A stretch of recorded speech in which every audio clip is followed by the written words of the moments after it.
Praise the Lord. आप सबको जय मसीह की। स्वागत है आपका मेरे YouTube चैनल पर। मैं आपका दोस्त पास्टर राज मेसी आपसे मुखातिब हूँ और आज एक विशेष दिन है। सांसारिक रूप से मैं इसलिए कह रहा हूँ क्योंकि बहुत सारे डेज चल गए, जैसे चॉकलेट डे, रोज़ डे, मदर डे, ये डे वो डे, इस तरह से। लेकिन आज जो है वो ब्रदर डे है। तो ये हमारे लिए बहुत महत्वपूर्ण है क्योंकि बाइबल भाई के बारे में बहुत कुछ बताती है। तो मैंने सोचा थोड़ा सा मैं इस पर बातचीत करूं, विचार करूं। मेरा भतीजा है राजा मसीह, बहुत अच्छे पास्टर हैं वो। उन्होंने मुझे बोला कि चाचा आप बनाओ इस पर वीडियो। तो मैंने उठाया है बीड़ा और मैं कोशिश करूंगा कि बाइबल से कुछ अच्छी बातें भाइयों के बारे में हम जानें आज, और वो क्या बातें हैं उसको हम देखेंगे। मैं आशीष देता हूँ राजा मसीह को, ब्लेसिंग देता हूँ अपनी ओर से। परमेश्वर अपने बच्चे को बहुत ऐसे बढ़ाए और आशीष दे। हालेलुया। और आज है ब्रदर डे, जैसे मैंने बताया आपको। तो भाइयों के विषय में क्या बाइबल बताती है, भाई के विषय में क्या बाइबल बताती है, ये हम जानेंगे। तो आइए हम देखेंगे। सबसे पहले भजन संहिता निकालेंगे 133 अध्याय, भजन संहिता 133, और उसका पहला पद पढ़ूंगा मैं। लिखा है कि देखो, और उसके बाद है कॉमा। इसका मतलब है संबोधित किया जा रहा है कि आपका ध्यान कहां पर है, जो मैं बोलना चाहता हूं उसे देखो। आप देखो, ये क्या ही भली और मनोहर बात है कि भाई लोग आपस में मिले रहें। भाई लोग आपस में मिले रहें, ये बाइबल की शिक्षा है। बाइबल ये चाहती है कि भाई लोग जो हैं, जो प्रभु के लोग हैं, जिन्होंने विश्वास कर लिया है प्रभु यीशु मसीह के ऊपर, जो उसके अनुयायी हैं, जो बपतिस्मा लेकर एक कौम में शामिल हो चुके हैं, जैसे कि इफिसियों 2 अध्याय 19 पद इसकी गवाही देता है कि बपतिस्मा लेने के बाद, प्रभु यीशु मसीह को ग्रहण करने के बाद, यूहन्ना 1 अध्याय उसके 12 को पूरा करने के बाद, जैसे कि वहाँ लिखा है कि जितनों ने उसे ग्रहण किया उसने उन्हें परमेश्वर की संतान होने का अधिकार दिया। तो उसको पूरा करने के बाद अब हम क्या हो गए हैं? अब हम हो गए हैं इफिसियों 2 अध्याय और उसका 19 पद। लिखा है, इसलिए तुम अब विदेशी या मुसाफिर नहीं रहे, परंतु पवित्र लोगों के संगी, स्वदेशी और परमेश्वर के घराने के हो गए हो। परमेश्वर के घराने के हो गए। तो परमेश्वर के जब हम घराने के हो गए, तो उस घराने में एक बहुत अच्छा रिश्ता है भाई भाई का। हालेलुया, भाई भाई का रिश्ता। तो यहाँ पर भजन संहिता 133 और उसके पहले पद में लिखा है कि देखो, और उसके बाद एक कोमा। इसका मतलब वो संबोधित करना चाह रहा है लिखने वाला दाऊद। वो कहता है कि मैं एक खास बात आप लोगों को बताने जा रहा हूं। अगर आपका ध्यान इधर उधर है तो मेरी तरफ देखो। बिहोल्ड, मेरी ओर देखो। ये क्या ही भली और मनोहर बात है कि भाई लोग आपस में मिले रहें। याकूब 4 और उसके पहले पद में लिखा है कि तुम में लड़ाइयां और झगड़े कहां से आ गए। परमेश्वर ने लड़ाई झगड़े नहीं बनाए थे, परमेश्वर ने तो प्रेम बनाया था, क्योंकि परमेश्वर खुद प्रेम है। परमेश्वर में प्रेम नहीं है, परमेश्वर खुद ही प्रेम है। तो भाई लोग आपस में मिले रहें, वचन में भी, वचन के तौर पर भी, आत्मिक तौर पर भी, सांसारिक तौर पर भी, मानसिक तौर पर भी, शारीरिक तौर पर भी, हर एक परिस्थिति में, हर बात में, हर हालात में भाई लोग आपस में मिले रहें। एक छोटी सी कहानी सुनाना चाहता हूँ आपको। उसके बाद एक वचन और मैं आपको निकाल कर बताऊंगा। एक व्यक्ति था गांव में, उसके 5 बेटे थे। 5 बेटे थे उसके। तो जब वो मृत्यु शैया पर था, जब उसका समय निकट आ गया, जब वो मरने वाला था, तब उसने अपने बेटों को बुलाया और अपने बेटों से कहा कि बेटा इधर आओ सब, और एक एक लकड़ी लेकर आओ। और जब लकड़ी वो लेकर आए तो बुजुर्ग ने कहा कि अब उस लकड़ी को ऐसे करके तोड़ दो।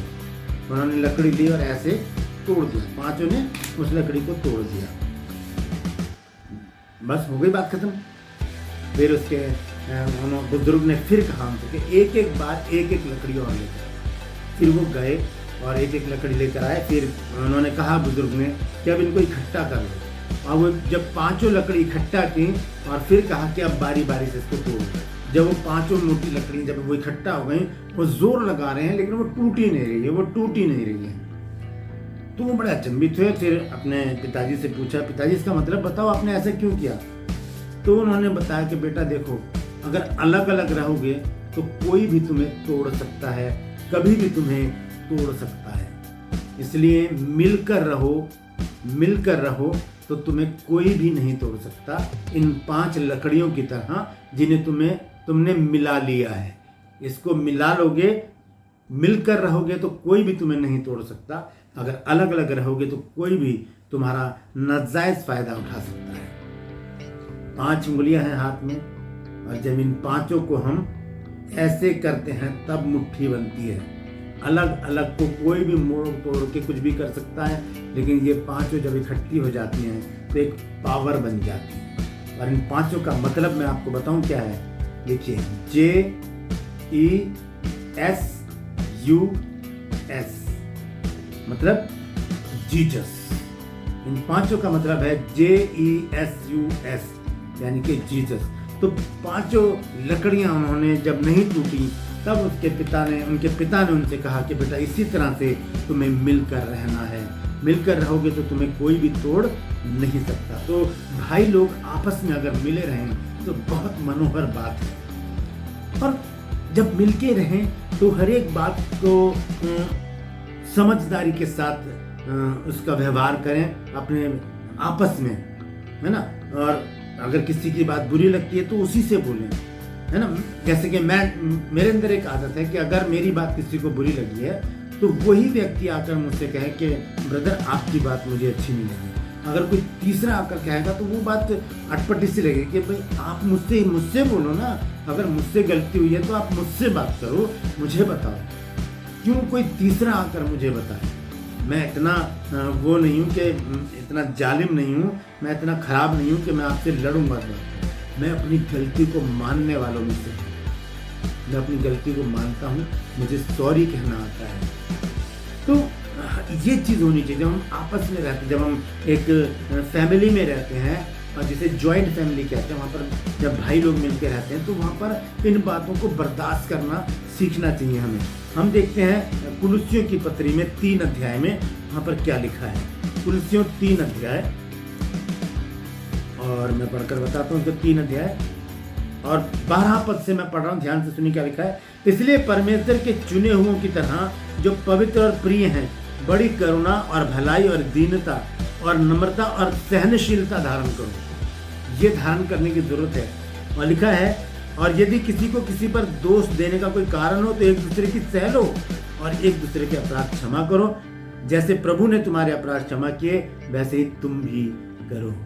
माफ करना सीखें, सॉरी बोलना सीखें, माफ करना सीखें। दोनों चीजें सीख लेंगे, कोई लड़ाई झगड़े हमारे बीच में नहीं होंगे।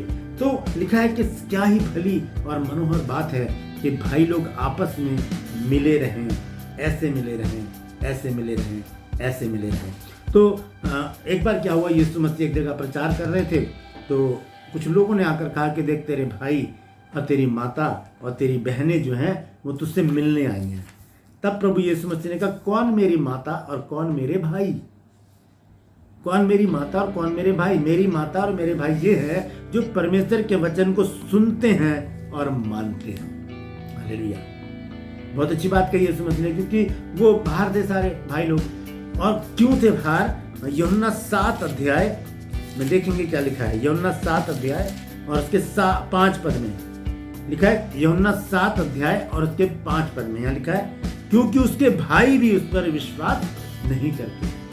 भाई लोग विश्वास ही नहीं करते थे, इसलिए अलग थे उससे।